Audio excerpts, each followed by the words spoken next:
Wow, that was an amazing conversation with Brittany. She was just incredibly vulnerable and open about this conversation about her relationship with her husband and her kids. And her husband has this clinical depression. And she talked a lot about the tools that she uses and what she does to keep her family safe and happy. Yeah, it's a balancing act sometimes, but it's so important because there are people out there with depression. My own kids have it, and so I was very interested to hear her tools. It's interesting the things that work for both of us, like the glass of water, as just a little tool. It doesn't fix things, but it can just twist things or turn things. It's a good conversation, and if you have someone in your life who experiences depression, maybe you'll hear something that can help you. And trigger warning too, there is some discussion of suicidality, and then of course depression itself, which can be triggering for people. So take care of yourself. Know that we're going to have some deep conversation, but hopefully there'll be some pearls in there for you that you can take home with you. The world is a lot right now. Are you feeling it? We all need new tools to help us walk through the chaos with grace, ease, and compassion for each other and for ourselves. In this podcast, you'll hear from parents, educators, and other experts who can bring perspective to the monumental job of parenting. It's time to level up and be warriors for our kids and our communities. This is the Warrior Parent Podcast. I'm Marci Mitchell. And I'm Debbie DiManno. As parents, we understand that it really does take a village to raise our kids. We hope that this podcast serves to create and support that community for you. Join us as we discuss and practice our core tools, which are proven mind-body techniques that can be used by anyone to improve your life on a daily basis. Welcome back to the Warrior Parent Podcast. As always, we're so grateful you're joining us. Today, we're going to be speaking with Brittany Stinson. She's an MSA, a TEDx speaker, operational strategist, and the co-founder of Seeding Greatness, a movement of leaders impacting the world with their stories and stages. Brittany is a business owner, a wife, a mom of four. She's the co-organizer of TEDx Alexander Park, best-selling entrepreneur, anthology contributor. She's worked with diverse portfolio of clients, ranging from solopreneurs to hospitals with a $500 million salary budget. She went from burnout to tripling the company's revenue in 2 years, living and working from a healthy, aligned place. When she isn't working, you'll find her by the pool or on a beach with her family. And that sounds like some real good self-care there. So welcome, Brittany. We're so grateful you're joining us today. Thank you so much. I'm really excited about this conversation. I have a lot of business conversations, and I feel like this is something I would love to. I want to talk about this a whole lot more because I don't feel like we can do much else. If this mental wellness, family, if this isn't Absolutely. right, everything else just feels really impossible. So thank you for having me today. Oh my goodness. I know Marci and I have, when we first saw you come up on our list for the collaboration, we're like, oh yeah, we have to have Brittany for sure. And as you suggested, so much of what we're talking about is emotional wellness. And you shared a story with us about your husband and his clinical depression and how you're keeping your family safe and all those things. So I want to talk to you about not only that, but all kinds of things like TEDx, like all the things you're doing. So let's just start from there and then we'll see how we do. Sure. So thankfully, we've been married for 10 years now. But right before we started dating, actually, is when he had his last suicide attempt and unsuccessful, thankfully. And so he was just sort of coming out of a 3-day stay at a hospital and trying to get, his feet back on the ground and underneath of him. And he tells a story. He speaks on stages all over. He'll share the story. That was his first mindfulness exercise. That was his first journaling exercise. That was really the beginning of him trying to find some level of success from the inside out. He was a D1 athlete on his way to the NFL, and he had emergency back surgery. It was him and Antonio Brown, same team. They were on their way, and they took very different paths. So he went through a really dark night of the soul in that season, and I knew him in college. This was a whole very different lifetime. We would buy weed and Adderall from him, my roommate and I. So we had a very different relationship. This is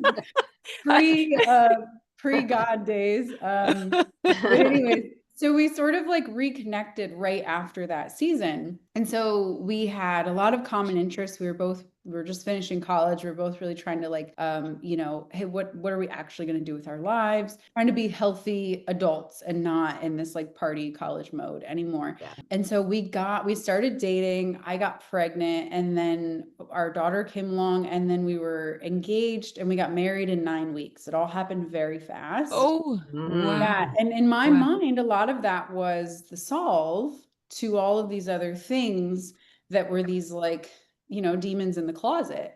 I was like, we'll just, hurry into this new phase, and I'm Yeah. sure it'll work itself out, was my thought. It was very wrong.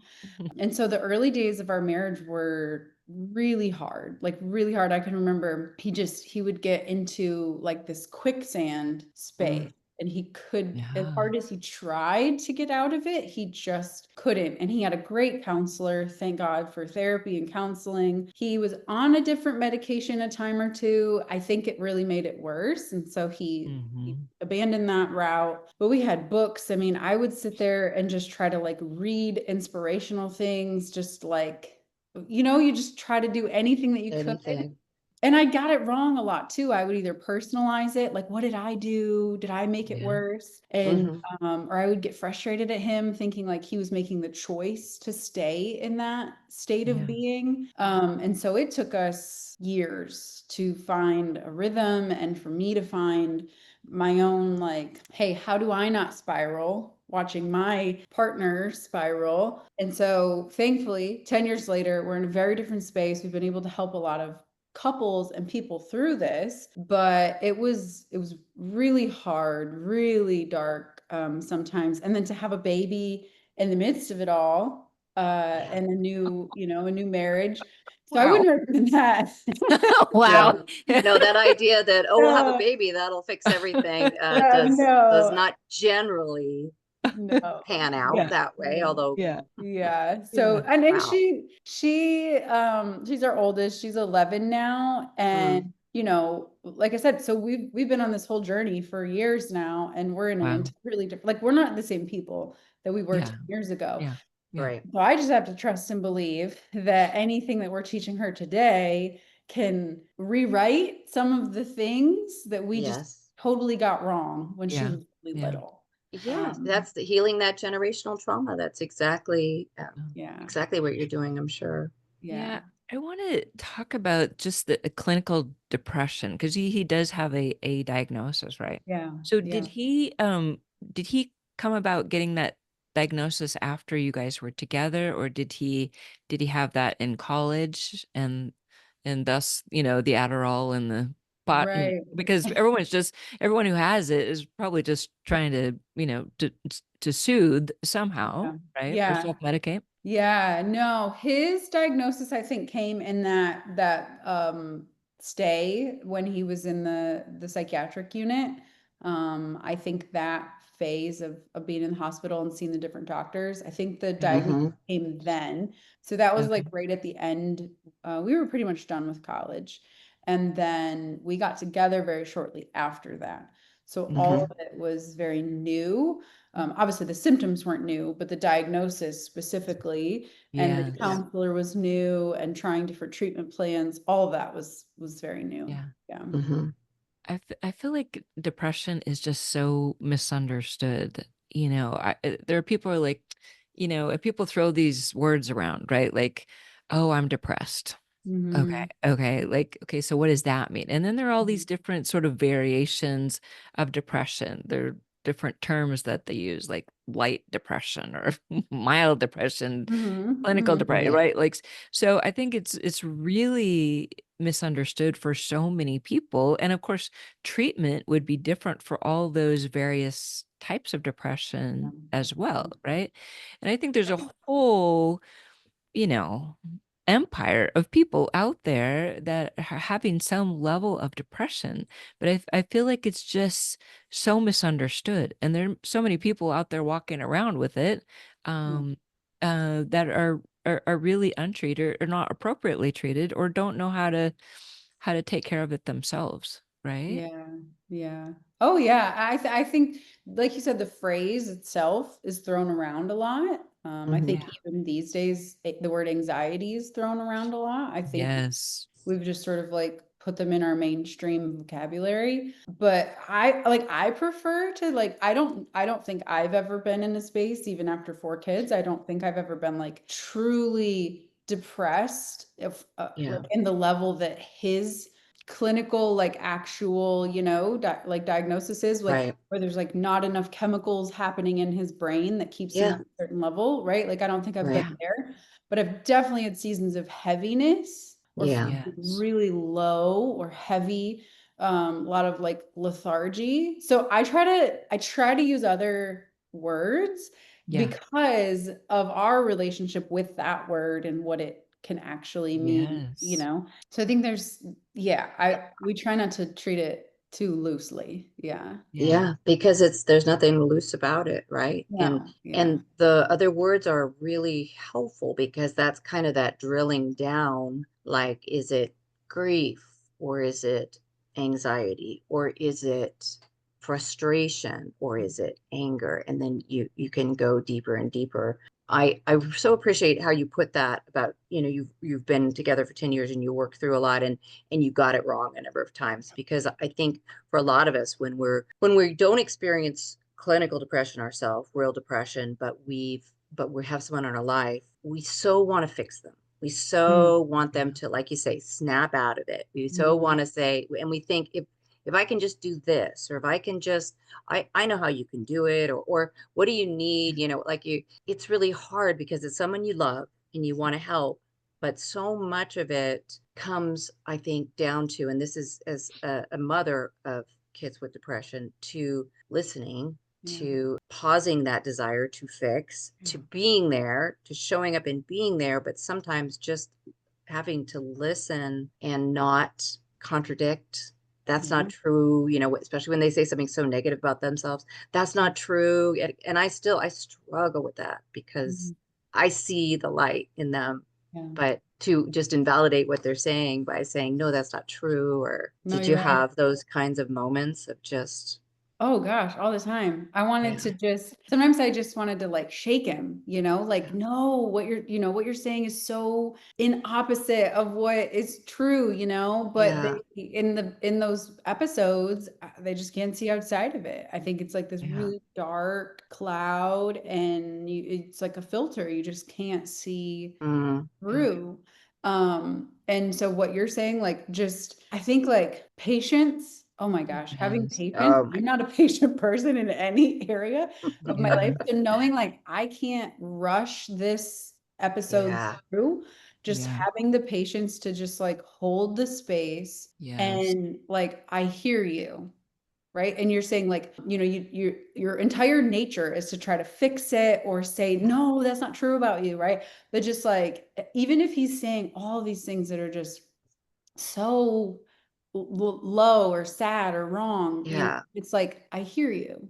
I hear Yeah. you. And if that's all I yeah, say and I don't try to yeah. fix or whatever, like that's really hard though. It's It so is hard and it hard. takes so much faith because you just have to Mhm. believe that like me not fixing it is not me validating it. I'm just Right. believing like I'm not making the situation worse. I'm making myself available. I'm holding Yeah. space and we can ride up and out of this wave Right. together. But Yes. yeah, it takes a lot of patience and faith to trust, And yeah. people need to be heard. They need to, and that's something that I'm still learning is, when my son will say something so negative that rather than contradict him, that I can say something like, that must be so hard. That Mhm. that that Mm. sounds awful, and it's very much not what I'm used to doing. But I see like if I can manage that and let him talk and then shut up. That's another one for Hard. me as the mom. Yeah. Just and just Yeah. because the more he talks, the better he feels, the more he can kind of work through whatever that state of crisis is in the moment. Mhm. Yeah. Ugh, Yeah, So, it's that's yeah, I challenging. right. think that's a tricky thing because, you're trying just to let them go through their thing or whatever. But then you're also wanting to help a little bit, like Mhm. might say like, let's just go for a walk and get some fresh air, right? And simple things like that. And it's hard to know sometimes, right? Mhm. Is that Mhm. okay, or Yeah. am I pushing too hard, Right. or Right. Yeah. right? So Yeah. what are some of the things you do in that moment? Yeah. Yes, the shutting up part, just want to underline that that's hard. Yes. Exclamation. Um, The Yes. hardest of yeah. all. And I just try to ask, but I don't ask too much, right? I'm like, can I get you this? Do you want Mhm. to do this? Would it be Yeah. helpful if this? Yes. Yes. Um, and I think oftentimes they don't like, I'm trying to think of like a specific time. Like, I was just so pushy in the beginning and it just didn't make it Mm. better. Yeah. Um, but there is a point there really, I have to say this because there is a point when there's self-talk, or it's so low and it's so dark that Yeah. it's scary. And so I will, if it gets too low, I will say, I don't agree with that. I love Yeah. you. Like that. I don't think that's true. And then I'm Mhm. not like, you're wrong, but I'm like, no, I don't agree with that. I don't believe that to be true. Yeah. Ah, yes. And so then it doesn't feel as like attacking, but it's like, I have to Right. take a stand at some point for you because I Yeah. love you and I have to, Yeah. Right. and it's like, man, can I get you, like, I'll just bring a glass of ice water, like anything to like Yes. physically activate that other side, right? Like Yeah. Yes. bring some water. What do you need? Like, it's in sitting in the dark, I think people Yes. that like they want to sit in the dark, but it's like, hey, can I open these blinds? Can I get some fresh air? Like, what do we need to do? Um, Right. I think it's a discerning part. That's where the patience comes in, right? Because if you ask and they don't even want to like answer you, Yes. you can't ask again right now. You have to like wait a bit. Yeah. How about this? How about this? How about this? Yeah. Hello, hello. Yeah, I know. And it's funny that you say water, because water has always been one for my son as well since he was young. I somehow we just realized that if he could get a drink of water, it could Mhm. do a little reset. It could help. Yeah. And so I had to, he is on the spectrum, and so he has an IEP. At some point I had to put that in there, that when he's overwhelmed, let him Mhm. get up and go to the drinking fountain and get a drink of water, and he will come back different. Yeah. So yeah, so and for him also, he doesn't eat a lot of times. So sometimes, especially in the morning, I know he won't have eaten anything. I could bring him a glass of milk or a glass of chocolate milk Mhm. and say, okay, let's just get a little protein and some glucose flowing Yeah. in your body, and I will see that will help. But Yeah. Mhm. yeah. Yeah. Hey, we just wanted to take a quick moment to tell you about something very exciting that Debbie and I and our team have been working on for literally years. And that is our Core Tools app, which is now available at the Google Play Store and at the Apple Store. And you can sign up for it now, and you will get access to all the tools we've been talking about on the podcast. And if you're an early adopter of Core Tools, you can get a VIP price for $49 for a lifetime. That's Lifetime. right. Buy it once, and we'll keep Lifetime. updating it too. Yes, yes. So we're super excited about this. Go to Apple Store, go to Google Play, and purchase it now. Core Tools, COUR, capital TOOLS. Go get it.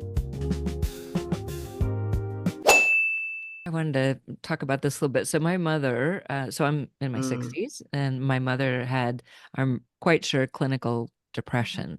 But we didn't talk about it then. It was Mhm. never talked about, right? And so what she would do is it was always dark. She used to love to work the night shift. She was a nurse, so she could sleep all day. It was Mm. kind of part of her routine, but it was just this constant crying. Like I just couldn't have a conversation with my mother because she would just go lock herself in the bathroom or lock herself in the bedroom. And so this is how I grew up. But in my mind as a kid, and I'm talking about this because I want to talk about your modeling this for your family.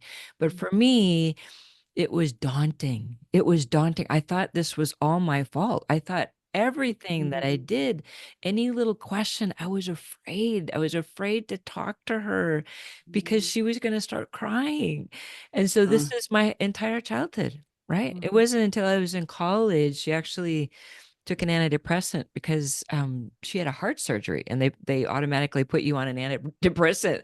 And it was like I saw my mom for the first time, and she passed shortly after that. But that's when the whole thing clicked for me, like, oh my God, imagine if we could have acknowledged Yeah. this thing, we could have had a completely different lifetime together.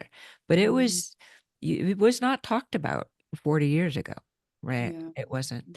So I'm talking about this not because I want to talk about my own situation, but I want to talk about how you've been able to manage this with your own children. And so your own kids are not taking this personal when dad's just hanging out in the dark for a few days Yeah. because it's hard, right? Like Yeah. Oh talk my about gosh. that. It's I can feel like it always feels like you talk about walking on eggshells. Like Yes. it's been so tense so many times. Like I can feel it right now. I'm not even like in that situation. Yes. Yes. He'll get really overstimulated sometimes. Mm. Mhm. And so like riding in the car, right? If it's all of us, and we have a lot of kids, I get it. We have 4 kids. It's a lot. But even when we only had 2 kids, I mean, it's always been a thing. And so if Yeah. something's like too loud or too chaotic, and then there's always like this snap, this like yell, or Mm. we'll get into the car and he'll already be feeling heavy. And so it's already sort of, we're already like, Mhm. I'm trying to like be careful and like almost play the buffer role between them and him, because I Mm-hmm. don't want them to feel like they can't just be kids.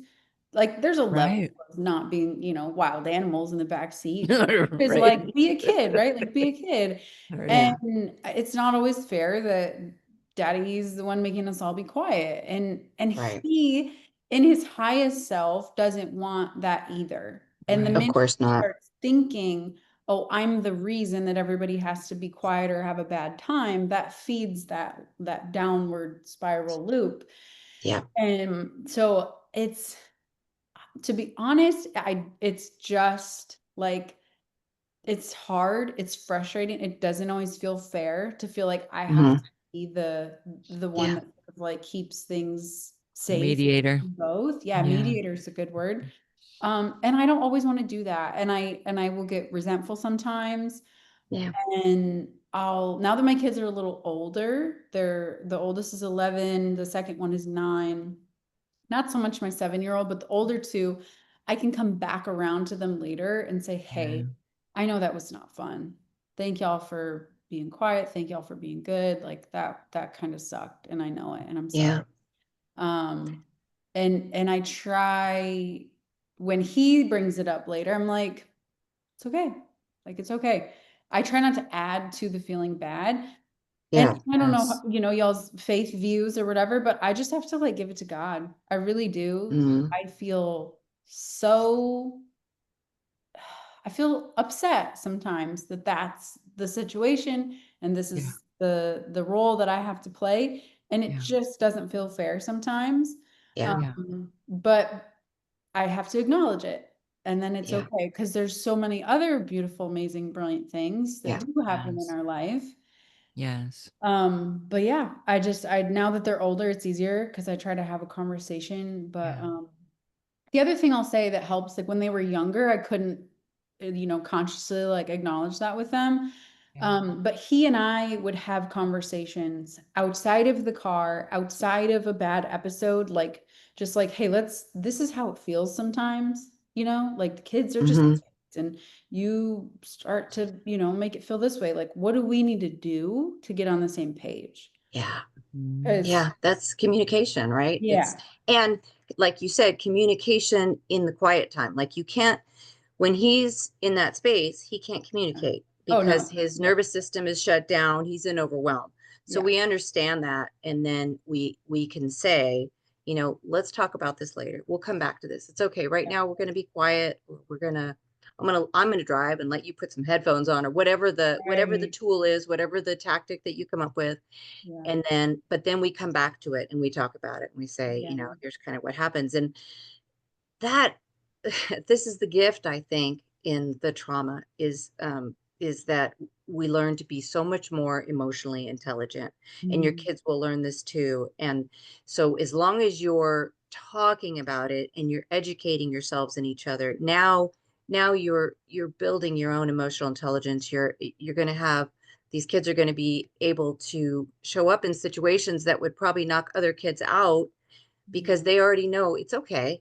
This Yeah. person is having an issue. What can we do to help? And maybe they'd know to say, hey, it's just like kids who grow up with autistic brothers or sisters, or kids who have disabilities. They become so intelligent, emotionally intelligent, that they can say, hey, that person's in overwhelm right now. Let's give them a minute, or how can I help you? Or is there and that's Yeah. beautiful. That's Mhm. beautiful. Just teaching Yeah. compassion, right? Mhm.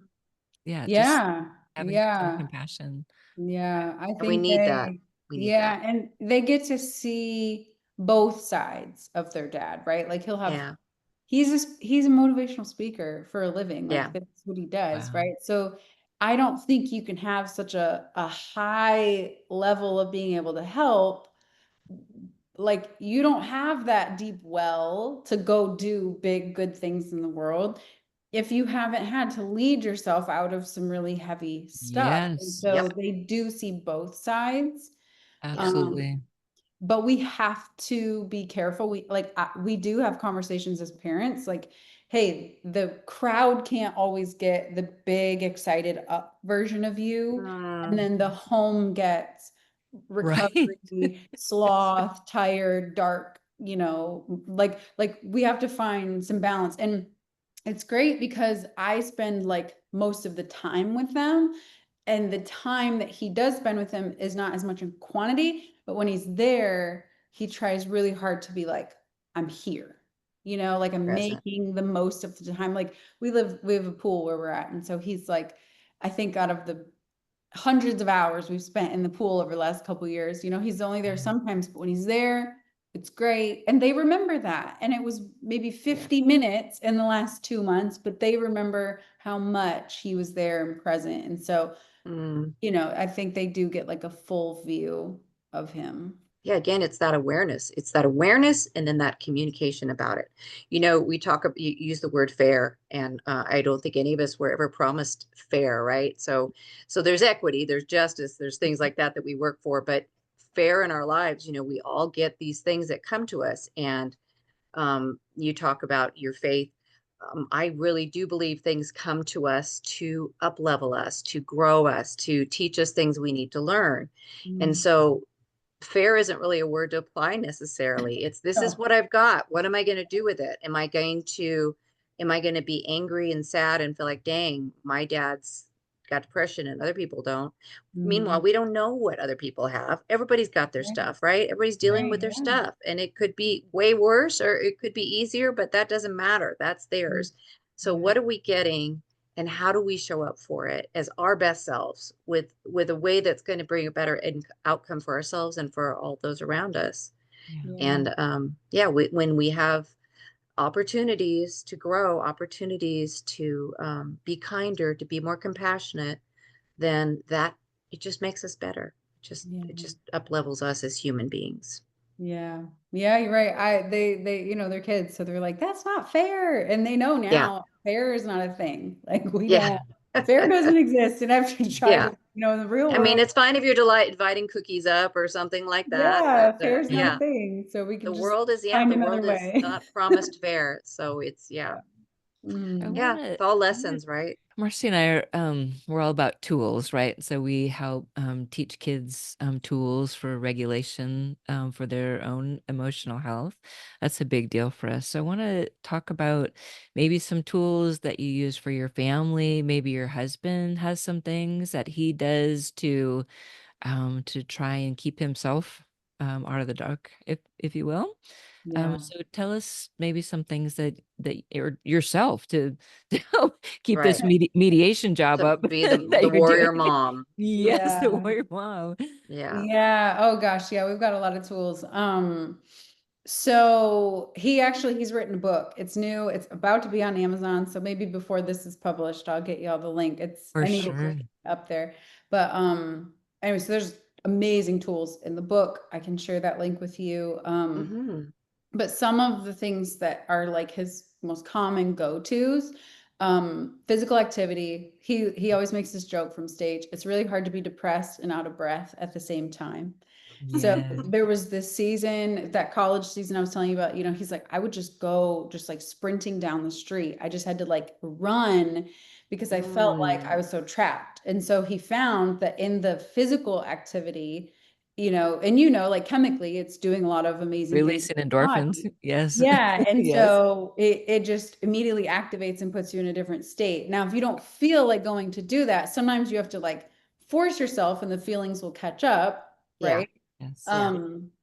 So if you have an opening emotionally to go physically do some activity, he's got a gratitude list that he keeps in his phone. Mm. And he's Love it. got it's a long list, thank God. And it's been, it's over 10 years. He had it before we got together. And so he just is keeping a list of like good things that have happened, things that he can be grateful for of any size, Love it. big or small. Love it. And he's got he just knows when he's starting to slip or he's starting to feel a certain way, he'll go back to that and just try to like remind himself of these good Hmm. moments. And I think we know, gratitude has a lot of science behind it. Oh yeah. Oh, yeah. He's got that gratitude list. He keeps a YouTube playlist in his phone of different comedians. Like I know if he's kind of feeling a certain way, if he's got like stand-up comedy that he's listening to, and you'd think like, oh, he's just kind of in a funny mood. No, it's a tool that he's using to keep from slipping too far. And it's Mm. dumb stuff, like dumb comedy. But he'll just kind of put that on and try to, it's like we go to the movies, you get to escape, but like Yeah. specific comedy. Yeah. And music is a big one for him. He used to Hmm. like do music in high school, so he's got his different music that he'll go to. And then with my kids, I teach them if they have really big emotions and they're feeling type of way, like we just need to take some deep breaths. And Mhm. I'll stand there and Yes. I'll do it with them and they get Yes. so annoyed and I'm like, nope, deeper, right? Like and I'm standing and we're just taking the time and the space to take these big deep breaths and we're just like big like it's Yes. extreme. They're like, Mom, this is dumb. And this, we have time to calm down before we Yes. to try to do the I next. love that one. So Yeah. The big deep breath. breath is just Yeah. magic. And like multiple deep breaths until you actually feel the calming and the Change. shift, Yeah. And with my older ones, I try to give them like, hey, you can just go in your room. I won't let your sisters come in there. Like just take some space. Like you just need some space. We all need it. They're humans Hmm. too. They're kids. They just can't really say it like that. But the Right. same way I need space, like get away from me for a minute. Like they Yes. probably need the same thing. Sure. Sure. So that's a big one. And then honestly, like when the kids are really in a funky space, because and they've been on screens too long, it's like I Yeah. know you guys are just like in a weird screen, Funk. emotional space. So actually, before I got on this podcast, I was like, hey, we need to turn it off. It's been a rainy day here. You've been too many movies, like turn it off. You're crying and you don't need to really be crying right now. So let's just Yeah. hard reset. Yeah. Yeah, so those are some of the ones that we try to really lean into. Or a cold glass of water. That one I bring to the Yeah. kids too. Yeah. Like, Yeah. go drink some ice water. You're kind of grumpy. Yeah. Yeah. Wow. Yeah. Wow. I love Yeah. all that. Yeah. I love all that. That is so amazing. Oh, I've got one more. Sorry. Oh. Yeah. So my daughter, she turned 11 in January, and her birthday party didn't really go the way she wanted it to go. She had all these big expectations, and then they Yep. weren't really met, and so there was all this disappointment. And I could see it on her face when she got home. And it was just kind of a bummer. And I was like, you know what? Why don't you go in your room and write down 3 things that like really bummed you out, and then 3 things that you thought were good or like fun. And then at least she got it out, you know. I think if it just if it sits Yes. in us, Journaling. sits in our Yes. mind. Yeah, and I didn't want her to feel like she had to write a book, but Yeah. like Right. 3, right? Like The bullet, list. just Yeah. get it going, Mhm. like jot journaling, you know. Yeah. So I don't know if she fully did it, but at least I felt like I was trying. Wow. Sometimes that's all we can do as moms, right? Yeah, We're like, hey, yeah, I tried. I'm so yeah, tired. yeah, Wow. yeah. Well, you certainly are a warrior parent. Wow. Yeah. Kudos to you, girl. We're a parent, Thank we're a you. partner. Yeah. Yeah. Brittany. So where do we hear more about the TEDx and what you're doing Yeah. and How maybe do people find you? your husband's discussions? We'd like to get to Oh know my gosh, yeah. more about what he's doing too. Yeah. So you could drop like in the show notes or whatever. I'll send Yeah. you his website, his YouTube channel. He's got lots of great stuff on there. And it's in different playlists. So he is a speaker and a speaker coach. So there's playlists for that, but there are playlists for like 5 lies of depression. That's a really good one to go through. Some Wow. other mental health things are in there. So I'll send you. So just he's on YouTube, Daryl Stinson, and then my TEDx is on YouTube. You can just look up TEDx Brittany Stinson, and it'll pop up. It's how to trust yourself and others. That came through as that was a big process for me to be able to share some of the stories that I shared on stage, and so I'm really grateful that that has come out recently. So yeah. Oh, That's yes. wonderful. We might have to have you back and just talk about the TED Talk. Yeah, Yeah. I love that. I've gotten to talk about that topic a couple times now on podcasts, and that's been really great. So, but Wow. this blessed my mom heart to be able to talk about a lot of this. So I appreciate it. Yes. Well, and I know there are moms out there listening or people with people depression in their life who heard something that will help them. And that's why we're all here, just building community and trying to help each other through these times. So thank you. Thank you for being so open and vulnerable and Yeah. willing to talk about these really important things. Thank Yeah. you. Yeah. There's 2 more videos on his channel. Getting through the holidays with depression, Oh, Mm, his yes. spouse, that is always a big trigger for him. And I'm a big holiday person. And so for him to yeah. go in a dip and me be like, I'm ready with the hot chocolate and the Christmas tree, you know. Yeah. So that is also on his channel. And we've talked every year at the holidays, we talk about doing a big live stream series. So maybe we'll finally do it this year. But Wow. anyways, there's a couple shorter videos out there for that too, because that's a hard one too. So It is. Yes. For a Yeah. lot of people. Yeah. Yeah. yep. Yeah. All right. Thank you, Brittany. That Thank was you so fun. much. Thank Thank you. Yeah. Great to you. talk to you.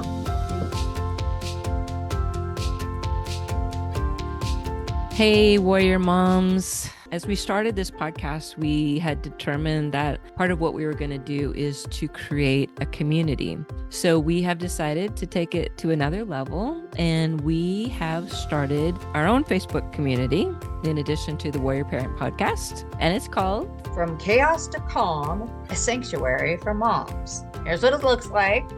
It's on Facebook right now. Please go and join it. And just to let you know, we're going to create our Blue Sky accounts right now. We're getting prepared as we watch this weird stuff go on in America. So we may be shifting the whole group to Blue Sky. Just be aware that we got you. You're going to start here. If this turns out to be not a safe place anymore on Facebook, then we will shift over. But what we're creating is a safe space where moms can show up and get information, get support, talk to each other about the things you're going through with your kids, the things you went through with your kids, maybe get some advice from moms, but also other experts. We're going to invite all of our guests and experts to join the group. I hope you will too. This is a place where you can show up and be seen and be heard and be safe. Mom's got you. Nobody Trusts anyone more than moms. So let's do this.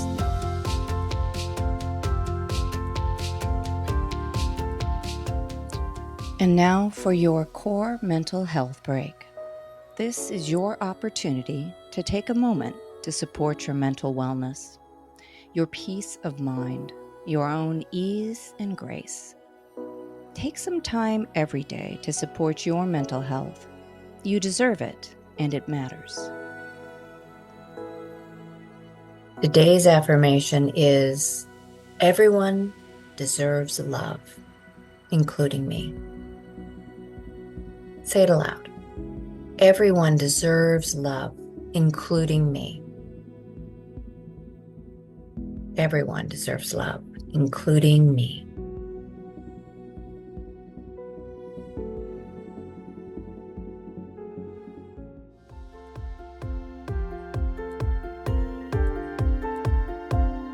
Thanks for listening to the Warrior Parent Podcast, which is a production of our nonprofit, Cour Experience, who also creates and distributes Cour tools. You can find us at courexperience.org. Make sure you join us next week for another informative conversation to help you and your family show up mindfully, purposefully, and joyfully with each other and in your community. Our Cour Tools platform consists of a number of proven tools and techniques that are designed to reduce stress, anxiety, and overwhelm in spite of what's going on in your world. We want to thank Samuel Hale, LLC, for sponsoring this podcast. Technical and marketing support comes from Inspire Your Brand. Our podcast editor is Justin Beeden. Opinions expressed by guests do not necessarily reflect those of the hosts, the producers, or the financial supporters. I'm Debbie DiManno. And I'm Marci Mitchell. Thanks for listening. If you resonate with the idea of creating a community to help support kids and families, won't you join us by following the podcast and sharing this episode? You can even write a review. It truly does take a village, and we appreciate you.